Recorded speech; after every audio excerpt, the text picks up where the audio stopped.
देखो, ये है आपका एल्जेब्रिक एक्सप्रेशन। ठीक है, इसमें क्या होता है, अगर हम बात करें एक्सप्रेशन की और इक्वेशन की, दोनों में अंतर है। एल्जेब्रिक एल्जेब्रिक एक्सप्रेशन, इसका मतलब होता है जैसे 2x+3, 7y+2, और 8y²2y-1, ये आपकी एक्सप्रेशन कहलाती हैं। लेकिन यही एक्सप्रेशन इक्वेशन कब बन जाती हैं? यही एक्सप्रेशन इक्वेशन बनती हैं जब एल्जेब्रिक इक्वेशन जब बन जाती हैं जब हम इनके इक्वल में 0 डाल दें, ये कोई नंबर डाल दें। 7y+2 इक्वल टू मान लो 8 है, 8y² + 2y-1 इक्वल टू 9 है, कोई नंबर डाल दो इक्वल में। ठीक है, तो वो एक्सप्रेशन बन जाती है इक्वेशन। जब इक्वल में कोई वैल्यू नहीं होती तो आपका एक्सप्रेशन कहलाती है, और इक्वल में वैल्यू होती है तो वही एक्सप्रेशन इक्वेशन बनती है। ठीक है, फिलहाल इस चैप्टर में सिर्फ और सिर्फ आप एक्सप्रेशन के बारे में पढ़ोगे, तो हम एक्सप्रेशन बनाते कैसे। डन। तो सपोज करो ये चीजें तो आपको आती होंगी। पहले मैं अगर आपको ऐसे लिख दूं x+2, इसका मतलब क्या होता है? x+2 का मतलब होता है add to a number, add to a number. इसको हमेशा अ नंबर बोलेंगे, क्योंकि मुझे नहीं पता इसमें क्या वैल्यू आएगी, तो हम बोलेंगे एड टू अ नंबर। ठीक है, दूसरा पॉइंट, जैसे x-3 लिख दिया हमने, हम लिख सकते हैं इसको सब्ट्रैक्ट वाले में हमेशा इसको पहले बोलते हैं, तो हम ऐसे बोलेंगे सब्ट्रैक्ट 3, 3 है ना, subtract 3 from a number, from a number, यहां पर आपका नंबर आ जाएगा। Subtract 3 from a number. Done. इसको हम वर्ड्स में कैसे लिखते हैं, मैं ये आपको सिखा रहा हूं। ठीक है, याद रखना, प्लस अगर आता है तो हम इसको वर्ड्स में कैसे लिखते हैं। फिर थर्ड क्वेश्चन है, अगर मैं लिख दूं 7x, तो आपको पता है नंबर और वेरिएबल के बीच में मल्टीप्लाई छुपा होता है। जरूरी नहीं मैं एक्स डालूं, या कोई वेरिएबल कोई भी डाल दो, वाई डाल दो। तो अब इसके और हम इसको लिखेंगे कैसे, हम इसको ऐसे लिखेंगे 7 × y। अगर मुझे नेक्स्ट लिखना है जैसे 9z, तो मैं इसको लिखूंगा 9 × z। और अभी मैंने आपको बताया था कि x+3 कैसे लिखेंगे, x+3 को लिखेंगे एडेड 3 टू अ नंबर। इसका मतलब हमने इस बाद वाले को पहले बोला, ऐसे सब्ट्रैक्शन वाले में भी इस बाद वाले को पहले बोला। हमने कैसे बोला था? Subtract 3 from a number. जबकि जब ऐड की बात होती है तो add to a number, add to a number, यहाँ 2 हो रहेगा, हम 2 को ऐड करेंगे टू अ नंबर। ठीक है, यहाँ पर ऐसे ये वाला add 3 to a number, add 3 to a number. ठीक है, ऐड वाले में ऐड पहले बोलेंगे, सब्ट्रैक्ट वाले में सब्ट्रैक्ट पहले बोलेंगे। बस यहाँ अंतर डिफरेंस इतना है, यहाँ हम 2 बोलते हैं ऐड वाले में, और सब्ट्रैक्ट वाले में यहाँ बोलते हैं हम क्या? फ्रॉम। ठीक है, आगे देखो। अब यही क्वेश्चन को मैं दूसरे तरीके से दूंगा, 6th। अगर मैं ऐसे लिख दूं 7x+3, तो इसका मतलब क्या बनेगा? देखो, इसका मतलब बनेगा, इसको तो मैं पहले बोलना ऐसे, ऐड 3 टू अ नंबर, नहीं, टू 7 टाइम्स अ नंबर, जो मैंने पीछे पढ़ाया था 7 टाइम्स अ नंबर। यानी कि इसको पूरा एक्सप्लेन करना अलग से, add 3 to 7 times a number. Done. Next part, अगर मैं इसको ऐसे लिखूं 2, ऐसे 2/3x, तो हम लिखेंगे इसको 2/3 ऑफ अ नंबर, क्योंकि ऑफ का मतलब भी मल्टीप्लाई होता है, और मैंने अभी बताया था कि वेरिएबल और नंबर के बीच में क्या छुपा होता है? मल्टीप्लाई छुपा होता है। तो जब हम 2/3 लिखेंगे तो यहाँ ऑफ करके लिख देंगे 2/3 of a number, 2/3 of a number. Second एक और एग्जांपल ले लेते हैं, 8/9y, तो हम यहाँ लिखेंगे 8EIGHT, 8/9 ऑफ अ नंबर। ठीक है, 8/9 ऑफ अ नंबर। अब इसको हम दूसरे तरीके से कैसे दे सकते हैं? अब हम ऐसे दे सकते हैं, जैसे 2/3z +8। अब मैंने आपको बोला पहले कि अगर प्लस आ जाए या माइनस आ जाए तो बाद वाले को हम पहले बोलते हैं, हम इसको बोलेंगे ऐसे, ऐड, क्योंकि ऐड का साइन है तो ऐड तो बोलना ही बोलना सबसे पहले, ऐड 8, वर्ड में लिखना है सब, ऐड। अब ऐड वाले में हम यहाँ 2 बोलते हैं, ऐड 8 टू 2 थर्ड। अब इसको पूरा एक्सप्लेन करना होता है, ऐड 8 टू 2 थर्ड। 2 थर्ड को हम इस तरीके से लिखेंगे, 2 third of a number, of a number. ये आपका आंसर बिल्कुल रेडी है, ठीक है। अच्छा, अगर इस तरीके से आ जाए 5 + 2z, तो हम बोलेंगे इसको, हमेशा पता बाद वाले को पहले बोलना होता है, लेकिन हम इसको साइन को एक्सप्लेन करेंगे, तो हम बोलेंगे ऐड, इसको एक्सप्लेन करो। अभी नंबर पहले बोलना जरूरी है, लेकिन इसको पूरा एक्सप्लेन करना पड़ेगा, तो add 2 times two times a number. अब हम लिखेंगे यहाँ पर 2, किस में ऐड करना है, 5 में, 2 5, add 2 times a number two 5। ये आपका क्लियर हो गया। अब ये तो क्लियर है, अब आपको क्या करना है, इसमें बुक में क्वेश्चन है, ऐसे उसकी प्रैक्टिस करनी है। अब हम एक्सरसाइज लेंगे 10.1। 10.1 का पहला क्वेश्चन, हमें क्या करना होगा इसमें, change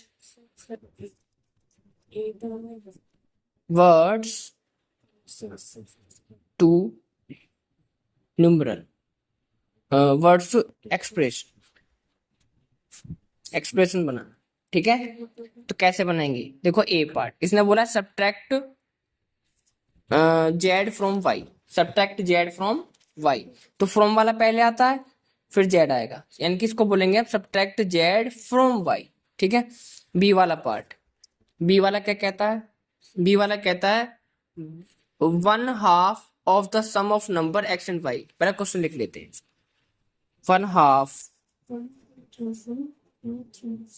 of sum of number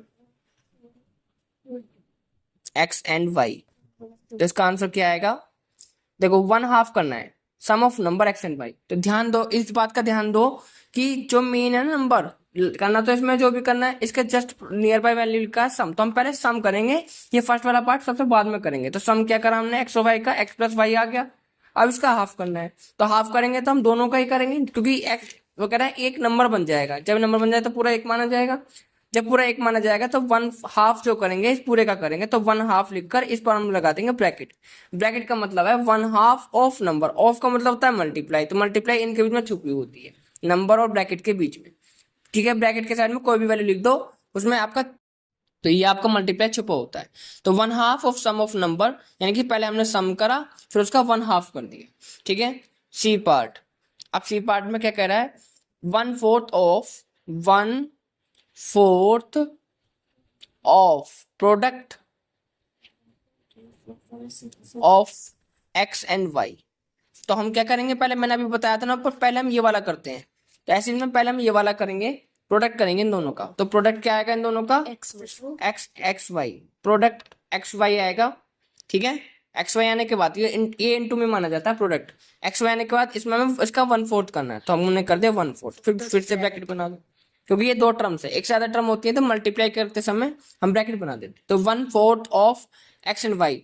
या फिर हम इसको ऐसे भी लिख सकते हैं कि पहले हमने प्रोडक्ट करा, फिर यहाँ लिख देंगे 1/4 ऑफ करने के लिए बोला था ना, फिर इस ऑफ को गायब कर दो, क्योंकि मल्टीप्लाई होता है नंबर ब्रैकेट के बीच, ठीक है। डी पार्ट, इसमें बोला है number X and Y both square added, number X and Y both square, दोनों का स्क्वायर करना है, एंड एडेड, फिर हम उसको ऐड कर देना। तो सबसे पहला काम मैंने आपसे कहा ना, मेन वेरिएबल ढूंढो, आपका वेरिएबल इस बार स्टार्टिंग में, पहले तो एंड में था तो हमने पहले ये करा, इस बार स्टार्टिंग में है तो हम पहले क्या करेंगे, पहले हम स्क्वायर करेंगे तब उसको ऐड करेंगे, क्योंकि इसके नियर बाई वैल्यू क्या है, ये स्क्वायर की, इनके पास में जो चीज होती है पहले वो किया जाता है, लास्ट में पहले इसके पास ये था तो हमने प्रोडक्ट कर दिया, अब इसके पहले स्क्वायर, तो पहले स्क्वायर करेंगे, एक्स का स्क्वायर कर दिया और वाई का स्क्वायर कर दिया, फिर क्या करना उनको ऐड, तो हमने ऐड का साइन लगा दिया, आंसर खत्म। डी वाला क्वेश्चन क्लियर हो गया, आ गया आपको समझ में डी वाला।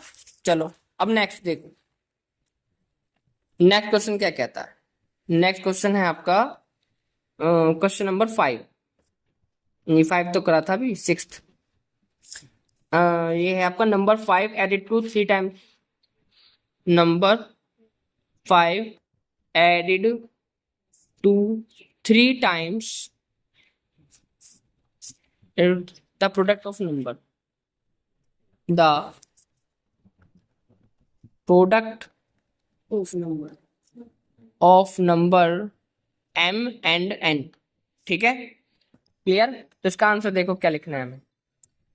Number 5 added to 3 times the product of number m and n। तो हमें क्या करना, m and मीन है, क्लियर हुआ?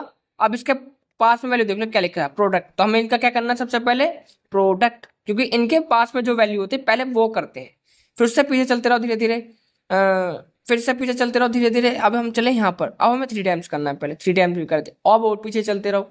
अब हमें 5 को ऐड कर, ये होता है इसका प्रॉपर तरीका। समझ में आया आपको? Repeat again. First you have to find the variable where the variable is that here. First we check what the sign to apply here. हमें क्या साइन अप्लाई करना है, प्रोडक्ट का साइन लगाते हैं इन दोनों के बीच में, ठीक है। फिर हमें धीरे धीरे बैक करना है, फिर हमें बैक करना है 3 टाइम्स कर दिया, फिर 5 को ऐड कर दिया, ठीक है।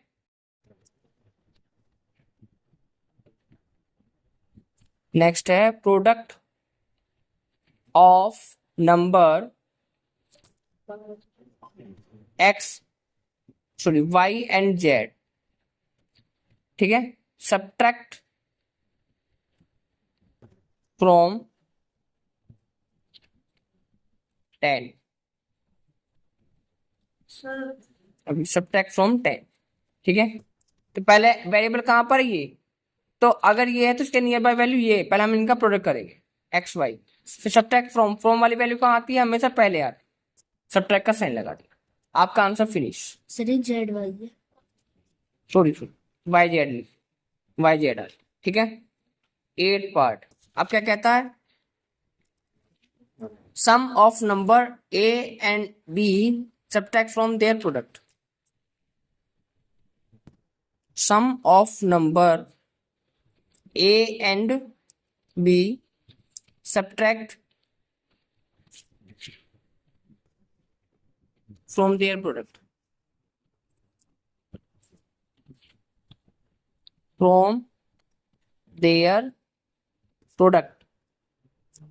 ओके। तो सम करो पहले a प्लस b का, क्योंकि इसके नियर बाय वैल्यू पहले ये sum of a and b subtract from their product, इनका प्रोडक्ट है ये, फ्रॉम वाली वैल्यू पहले आती है, इसलिए देयर प्रोडक्ट हमने पहले लिख दिया, फिर सब्ट्रैक्ट का साइन लगा। अब देखो साइन लगा हुआ है तो ये आपका क्या आएगा, यहाँ पर ब्रैकेट आएगा। आंसर फिनिश, ये छोड़।